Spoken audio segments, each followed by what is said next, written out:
আরবি ভাষা শিখুন চ্যানেলটি সাবস্ক্রাইব করুন। যারা আরব দেশে আছেন ভিডিওটি তাদের জন্য খুব সহজে আরবি ভাষার টেকনিক শিখুন। আনা আলাম, আনা আলাম এর অর্থ আমার ব্যথা। আনা আলাম তার মানে আমার ব্যথা। আমরা বলি আমার ব্যথা, আরবিতে বলতে হবে আনা আলাম। আনা এর অর্থ আমার, আলাম এর অর্থ ব্যথা। আনা আলাম তার মানে আমার ব্যথা। আনাওয়াজা, আনাওয়াজা এর অর্থ আমার বেদনা। আনাওয়াজা এর অর্থ আমার বেদনা বা বেদনা বা ব্যথা। আমরা বলি আমার বেদনা, আরবিতে বলতে হবে আনাওয়াজা। আনাওয়াজা তার মানে আমার বেদনা। এখানে আনা আমার, ওয়াজা এর অর্থ বেদনা।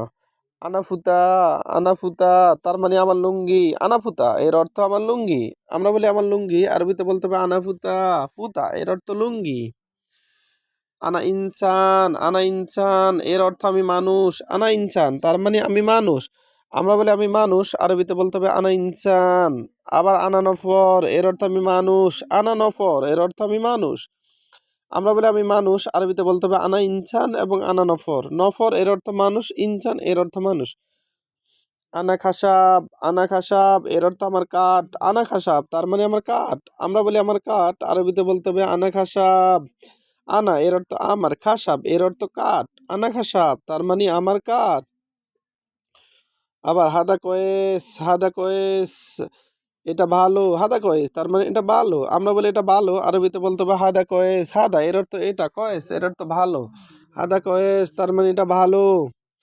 আনা মালুম এর অর্থ আমি জানি। আনা মালুম তার মানে আমি জানি। আবার আনা মালুম এর অর্থ আমি পারি। আমি পারি, এর আরবি হলো আনা মালুম। এখানে মালুম এর অর্থ জানি, আবার মালুম এর অর্থ পারি। আবার দেখুন, আনা আলাম এর অর্থ আমার ব্যথা। আনা আলাম তার মানে আমার ব্যথা। এখানে ব্যথা এর আরবি আলাম। আনা ওয়াজা এর অর্থ আমার বেদনা। আনা ওয়াজা তার মানে আমার বেদনা। আনা ফুতা এর অর্থ আমার লুঙ্গি। আনা ফুতা তার মানে আমার লুঙ্গি। এখানে পুতা এর অর্থ লুঙ্গি। আনা এর অর্থ আমি। ওয়াজা এর অর্থ বেদনা। আলাম এর অর্থ ব্যথা। আনা, আনা ফুতা তার মানে আমার লুঙ্গি। আমার লুঙ্গি এর আরবি আনা ফুতা।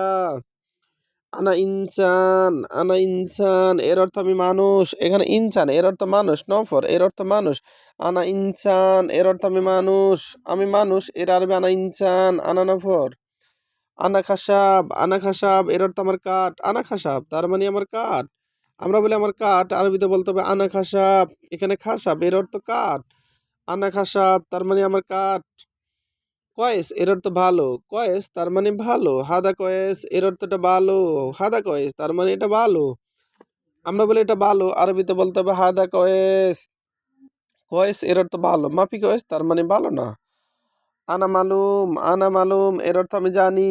আবার আনা মালুম এর অর্থ আমি পারি। আমরা বলি আমি জানি, আরবিতে বলতে হবে আনা মালুম। আমরা বলি আমি পারি, আরবিতে বলতে হবে আনা মালুম। ভিডিওটি ভালো লাগলে অবশ্যই সাবস্ক্রাইব করুন এবং শেয়ার করুন। ভুল হলে ক্ষমা করবেন।